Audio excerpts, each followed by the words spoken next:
When it comes to Terraria, and especially with the modding community, it pretty much has about enough mods to almost rival that of the Minecraft modding community. You can pretty much find mods for almost anything when it comes to Terraria. Smaller quality of life mods, such as, you know, the Alchemist NPC, or just simply something like the Boss Health Bars mod. And even things that are larger content mods, such as the Calamity mod, Shadows of Abaddon, and other mods similar to that one.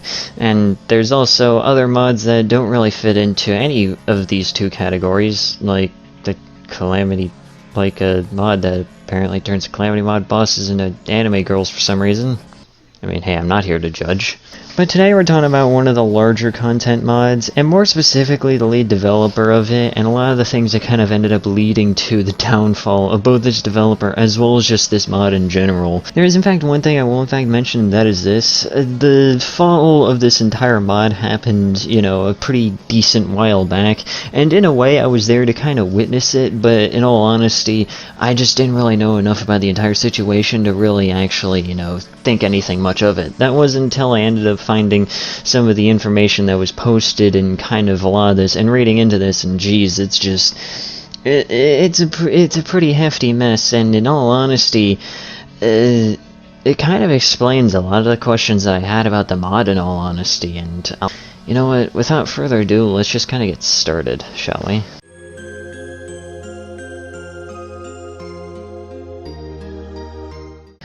The Ancients Awaken mod was a fairly large content mod that actually had a pretty decently sized following that was behind it, and it was definitely one of those kinds of mods that when I came across, I mainly stuck around with it since it seemed to actually have some potential with it. And of course, as updates kind of continued rolling along, it was still a pretty decently well-made mod. But in all honesty, the actual development team behind the entire mod was a pretty huge mess, and in all honesty, just simply me kind of looking at it, just simply looking at the outside, it already seemed like a slight mess just to begin with.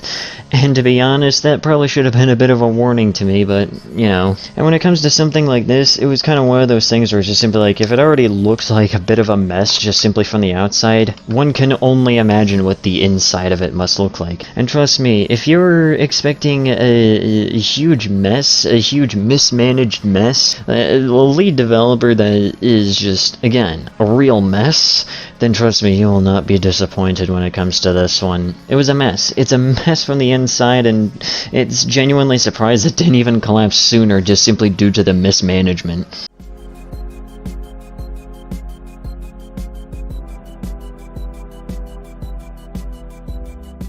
But anyways, Ancients Awaken kind of had technically two lead developers. There was Alphakip, which I'll just shorten the name to Kip, and Eliza, which I'll be shortening the name to Liz, even though I'll mainly be using Kip mostly because here's one thing that's very interesting about both Liz and Kip. They're both the same exact person. And there's also a third individual that comes along that is apparently associated with these two named Abigail. That is also another kind of alt account of Kip. And here's one thing when it actually came to just the development team of Ancients Awakened. It already had terrible working conditions just to begin with. There was not a whole lot of proper communication, and according to the Google Doc, Kip mainly just kept a lot of the plans for the mod to themselves and never really actually kept track of things, never wrote things down, and really just kind of didn't really do a whole lot in terms of actually managing things fairly well. And on top of not being able to manage things very well, they didn't really handle criticism that well either, considering the fact that for the most part when it came to actually receiving any kind of criticism, they would never really fix the core issue, and they would just simply fix issues that arose from the core issue when it comes to that sort of thing, which is not really how you should deal with things. You should fix the main issue itself and not just simply fix the issues that arise just because of the core issue, because if you're just fixing those, then the core issue is just going to become even more of an issue as time goes on, and you won't be able to fix everything, because unless you decide to shut down the core issue, all you're really going to be doing is just making more work for yourself down the line, in all honesty. I'm just simply saying that right now for anyone that's aspiring to, even do so much as like make a mod for something, you know? But on top of the fact that it was an extremely mismanaged mess, and the fact that the lead developer didn't really, you know, give a whole lot of plans out or anything along those lines, and on top of that too, didn't really handle criticism that well, they also had a tendency to rush a lot of things when it actually came to the development of the mod, whether it was music, spriting, coding, anything along those lines, and they were very controlling over a lot of those aspects. Especially music and spriting, at least according to the doc, they would basically be very controlling over the music. They would blame a lot of the problems within the mod as well as its community that was surrounding it on everyone else other than themselves, when in reality they were the ones that were causing a lot of the issues. They were the ones that were just basically snapping at other people and being rude to a lot of the people that basically wanted to actually see the mod improve, and on top of that too, actually wanted things to be done correctly. But instead, things just ended up kind of, you know, it was a mess, just simply from the entire team aspect of it. And in all honesty, just simply from a lot of those conditions altogether, it was a pretty toxic working environment, just simply from what I've read. And it was basically just standing on like 2 frail bamboo sticks, and at any moment it was already ready to collapse, just from those conditions alone. So like, that's not even beginning to get into a whole lot of the other information as well that happened, you know, within this entire mess of a situation.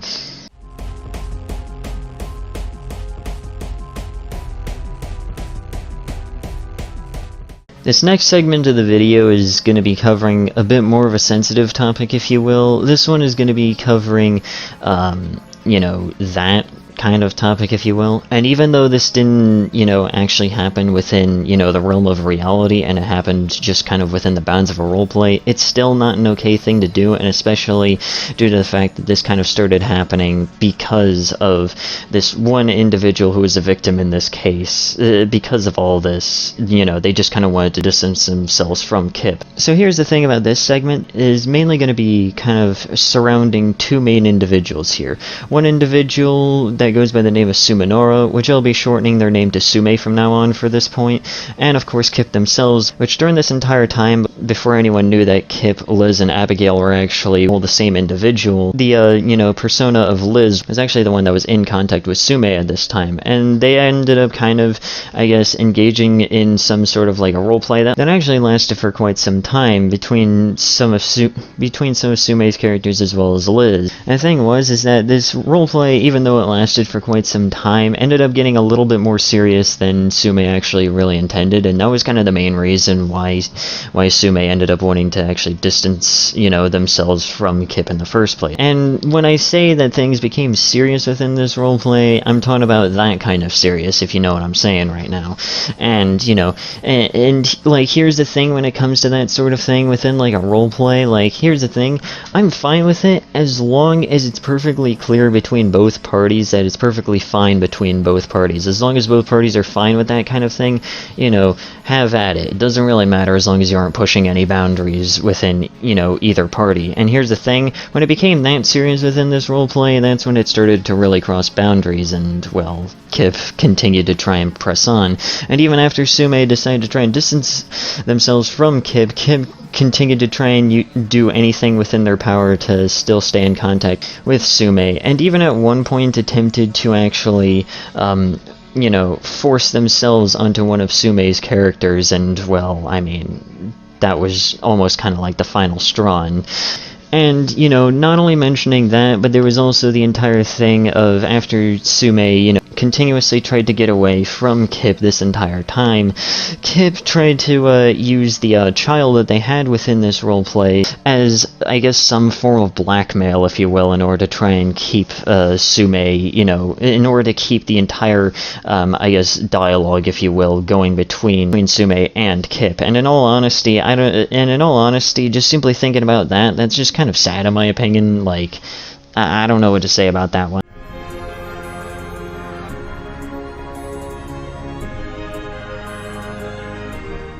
Now we move on to the final point before the conclusion, and that is just basically the full-on downfall that ended up happening. So basically what ended up happening is that there was an announcement that was made within the Ancients Awakened Discord server, and it was linking one of the Google Docs, which is linked within the Reddit post. Almost immediately after that was revealed, one of the vice directors made an entire message kind of responding to that one, basically as kind of like a very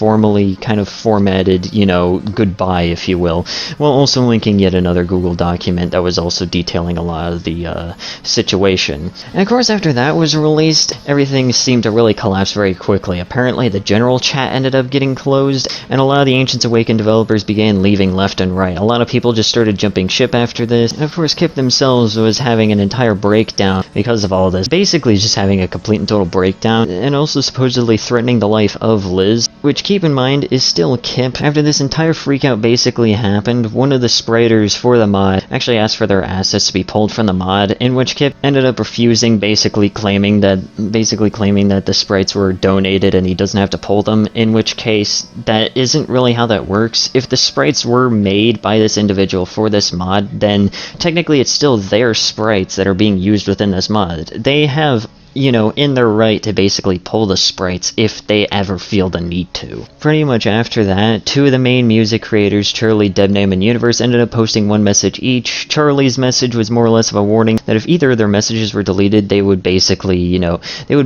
not have any kind of problems with actually pulling any of their tracks from the mod whatsoever. And of each of their messages, they basically detailed a lot of the mismanagement and basically the horrid working environment surrounding the entire development team. And they also each said that they would be remaking one of their most popular tracks as a personal project. And of course, both their messages were deleted, and things ended up just getting worse from there. Not only did they pull their Ancients Awakened tracks from their mod, basically a whole bunch of bots ended up kind of invading the entire server, constantly changing the name and icon of the Ancients Awakened Discord server, and basically causing everything to just kind of devolve from there. It actually ended up coming out soon afterwards that Universe had actually given permissions to a random person who basically ended up giving admin permissions to absolutely everyone, and that's basically why everything started downfalling from there. And I was there to basically witness it. While I wasn't exactly within the server to actually see everything happening from the inside, I did in fact see the entire explosion of pings coming from the Ancients Awakened Discord server about how many times its name was changed, and in all honesty, if I had known what was going on beforehand, I probably would have looked more into it. So in conclusion for this video, I really don't know what to say about this one. I guess my thoughts about the entire thing is probably the fact that the mod itself just kind of collapsed as quickly as it did was probably more or less of a blessing in disguise. Due to the fact that a lot of the things that were planned for this mod and a lot of the things that were revealed for this mod weren't even going to be added in until much later updates, there's no way they probably could have actually delivered on the hype if all of this was still kept a secret and none of this had blown up the way that it did. Now, that's not me in any way saying that any of this was actually good. Matter of fact, quite the contrary. I feel bad for all the individuals that had to actually suffer through all of this, that actually had to deal with a lot of this, that actually had to, you know, put up with a lot of this. I'm glad that a lot of them actually, you know, decided to go their own path. Here's hoping that, you know, all the people that did leave the Ancients Awakened development team are going off and doing their own thing, and they're, you know, doing well at it. And from what I know, Ancients Awakened is currently under new management. Kip ended up leaving for God knows what reason. Now, I'm not entirely sure if the mod itself is dead. Supposedly development on the mod has basically just kind of, you know, been put onto this, like, screeching halt, if you will. All the music that was pulled was basically replaced with vanilla tracks, and I have absolutely no idea if they are going to continue development, if at all. And in all honesty, it's kind of sad seeing this mod kind of collapse in this way, you know? Like, it had a lot of potential. The 1.0 update was a pretty good update, in my personal opinion, with that mod, but again, it's just kind of a shame that it just kind of ended the way that it did, and, you know, but at the same exact time, it's probably for the best considering just how much stuff was kind of almost rushed out the door, if you will, in terms of, like, revealing it before it was even planned to be released in the first place.